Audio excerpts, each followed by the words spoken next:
My fellow Americans, I want to speak to you tonight about the troubling events of the past week. As I have said, the incursion of the U.S. Capitol struck at the very heart of our republic. It angered and appalled millions of Americans across the political spectrum. I want to be very clear. I unequivocally condemn the violence that we saw last week. Violence and vandalism have absolutely no place in our country and no place in our movement. Making America great again has always been about defending the rule of law, supporting the men and women of law enforcement, and upholding our nation's most sacred traditions and values. Mob violence goes against everything I believe in and everything our movement stands for. No true supporter of mine could ever endorse political violence. No true supporter of mine could ever disrespect law enforcement or our great American flag. No true supporter of mine could ever threaten or harass their fellow Americans. If you do any of these things, you are not supporting our movement. You are attacking it, and you are attacking our country. We cannot tolerate it. Tragically, over the course of the past year, made so difficult because of COVID-19, we have seen political violence spiral out of control. We have seen too many riots, too many mobs, too many acts of intimidation and destruction. It must stop. Whether you are on the right or on the left, a Democrat or a Republican, there is never a justification for violence. No excuses, no exceptions. America is a nation of laws. Those who engaged in the attacks last week will be brought to justice.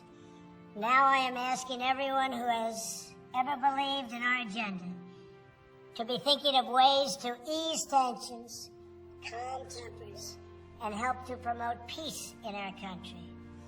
There has been reporting that additional demonstrations are being planned in the coming days, both here in Washington and across the country. I have been briefed by the U.S. Secret Service on the potential threats. Every American deserves to have their voice heard in a respectful and peaceful way. That is your First Amendment right. But I cannot emphasize that there must be no violence, no law-breaking, and no vandalism of any kind. Everyone must follow our laws and obey the instructions of law enforcement. I have directed federal agencies to use all necessary resources to maintain order. In Washington, D.C., we are bringing in thousands of National Guard members to secure the city and ensure that a transition can occur safely and without incident. Like all of you, I was shocked and deeply saddened by the calamity at the Capitol last week. I want to thank the hundreds of millions of incredible American citizens who have responded to this moment with calm, moderation, and grace. We will get through this challenge, just like we always do.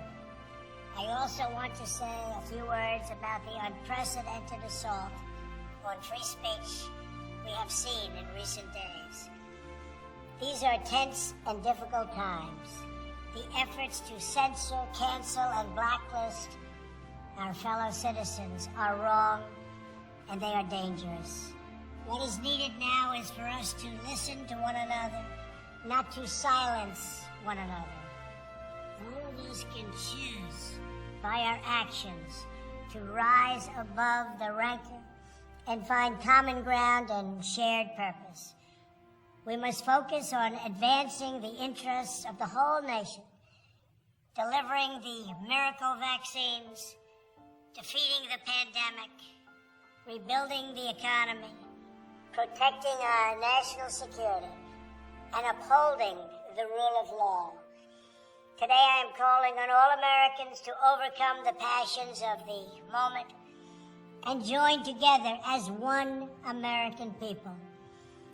let us choose to move forward united for the good of our families, our communities, and our country.